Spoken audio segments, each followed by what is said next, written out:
95 আপনাদের মেন বই দেখবেন, বলা আছে চিঠিপত্র বা টেলিগ্রাম। চিঠিপত্র এবং টেলিগ্রামের ক্ষেত্রে কার্যবিধিটা কি হবে? যেহেতু আমরা পড়তেছি যে দলিল বাস্তবের সম্পত্তি উপস্থিত করার জন্য এই অধ্যায়ে আছে, আমরা দলিল বা উপস্থিত করার জন্য কোনো ব্যক্তিকে আর অন্যায় ভাবে আটক, এই অধ্যায় আমরা কত অধ্যায়? অধ্যায় 7। পরীক্ষা আসতে পারে এমসিকিউ যে দলিল অস্থাবর সম্পত্তির ক্ষেত্রে হাজির করার জন্য কততম অধ্যায় বলা রয়েছে, এরকম একটা এমসিকিউ আসতে পারে। এখন তো এমসিকিউ বিভিন্ন ভাবে ঘুরায় ঘুরায় দেয়, তাহলে আমরা দেখি দলিল বা চিঠিপত্র বা টেলিগ্রাম সম্পর্কিত কার্যবিধিতে কি বলছে এখানে। বলছে কোন ডকুমেন্ট, দলিল ডকুমেন্ট হচ্ছে, ডকুমেন্ট গুলো অনেক শব্দের সাথে অন্তর্ভুক্ত। ডকুমেন্ট, পার্সেল, ডকুমেন্ট, পার্সেল বা জিনিস যদি পোস্টাল বা টেলিগ্রাফ অথরিটিস কাস্টাডিতে থাকে, দেখছেন সরাসরি বলে দিচ্ছে, এই ডকুমেন্ট গুলো যদি পোস্টাল বা টেলিগ্রাফ অথরিটিস এর কাস্টাডি থাকে, তার হেফাজত থাকে, এবং কোন ডিস্ট্রিক্ট ম্যাজিস্ট্রেট বা চিফ জুডিশিয়াল ম্যাজিস্ট্রেট বা চিফ মেন্টাল ম্যাজিস্ট্রেট বা হাইকোর্ট ডিভিশন বা কোর্ট সেশন মনে করে যে এটি তদন্ত, বিচার বা অন্য কোনো প্রক্রিয়ার জন্য জরুরি, তাহলে তারা পোস্টাল টেলিগ্রাফ নির্দেশ দিতে পারে যে এটি একটি নির্দিষ্ট ব্যক্তি অফিসার সরবরাহ করতে হবে। বলতে পারে সরাসরি, যেটা অর্পণ করার জন্য নির্দেশ দিতে পারে ডাইরেক্ট। বুঝতে পারছেন যে এই এই পোস্টাল টেলিগ্রাম যাই থাকুক না কেন, কিন্তু যে এটি তদন্ত বা বিচার বা অন্য কোনো প্রক্রিয়ার জন্য জরুরি, যেটা উপর দিকে আমরা পড়েছি প্রথম লাইনে, তাহলে তারা পোস্টাল বা টেলিগ্রাম অথরিটিসকে নিজে দিতে পারে, সরাসরি বলতে পারে এটা প্রোভাইড করতে, তাদের কাছ থেকে প্রোভাইড সরবরাহ করতে পারে। তাহলে অন্যান্য ম্যাজিস্ট্রেট বা পুলিশ কর্মকর্তার ক্ষমতাটা কি এখানে? আপনার মনে হয় দুইটা পার্ট এখানে, মনে হয় মেবি দুইটাই, হ্যাঁ। তো এগুলিকে আটক করতে পারে কিনা এগুলা। তাহলে যদি কোনো আদার ম্যাজিস্ট্রেট, এক্সিকিউটিভ বা জুডিশিয়াল, আমরা দুইটাই জানি যে এক্সিকিউটিভ এবং judicial, police commissioner, district superintendent, SP কথা বলছে, মনে করে কোনো ডকুমেন্ট বা পার্সেল প্রয়োজন, তারা পোস্টাল বা টেলিগ্রাফ ডিপার্টমেন্টে নিয়ে যেতে পারে। এবং ডকুমেন্ট পার্সেল বা সার্চ ডিটেনশনের জন্য আটক করা করতে যতক্ষণ district magistrate, chief magistrate, metro magistrate বা কোর্টের ফাইনাল নির্দেশ আছে। কি বুঝলেন লাস্টেরটা? মনোযোগ দেন, আসতেছি।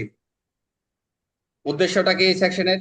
এই ধারা নিশ্চিত করে যে পোস্টাল বা টেলিগ্রাফ কাস্টডি থাকা ডকুমেন্ট, পার্সেল তদন্ত, বিচার প্রক্রিয়া যথাযথ সরবরাহ প্রোভাইড করতে হবে বা আটক করা যায়, সংগ্রহ করা যায়, কিন্তু শুধুমাত্র প্রযুক্তিগত দায়িত্বে থাকা উচ্চ কর্তৃপক্ষের অনুমতি প্রয়োজন।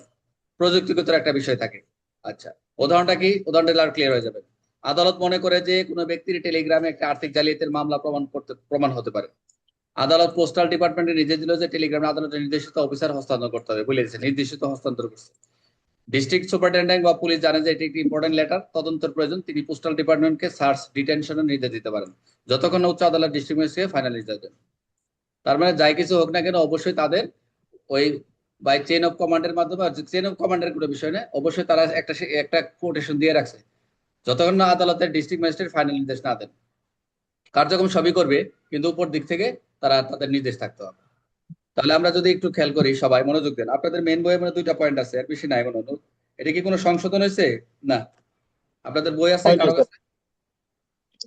হয় নাই, সংশোধন স্যার হয় নাই স্যার। নিচে আছে, আচ্ছা, সংশোধন তাহলে ওই যে হয় না স্যার আগেরটা, এগুলো। আমি যে ইয়া থেকে নিয়ে আসছি তো এইটুকুই। আগেরটাই। হ্যাঁ, তাহলে চিঠিপত্র টেলিগ্রাম সম্পর্কেও কি দিতে পারবে?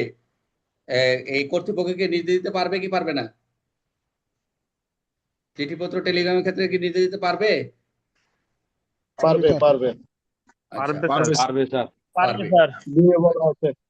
যদি তাহলে আমরা দেখি 95 অনুযায়ী কর্তৃপক্ষ পোস্টাল বা টেলিগ্রাফ অথরিটিসকে সরাসরি ডকুমেন্ট সরবরাহের জন্য নির্দেশ দিতে পারে কাকে? District magistrate, chief director. Magistrate, chief mental magistrate, high court division, court of session, এগুলো একটা সুন্দর করে এভাবে পড়বেন, কয়েকবার পড়বেন।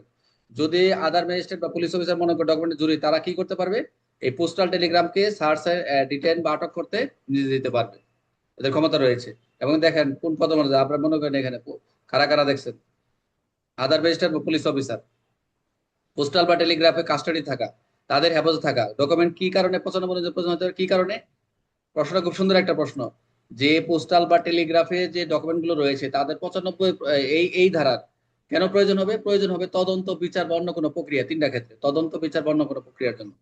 তাহলে এটা 95 ধারা ডিটেনশন কতক্ষণ পর্যন্ত রাখা যাবে? কতক্ষণ পর্যন্ত রাখতে পারবে এই ডিটেনশনটা, আটকটা?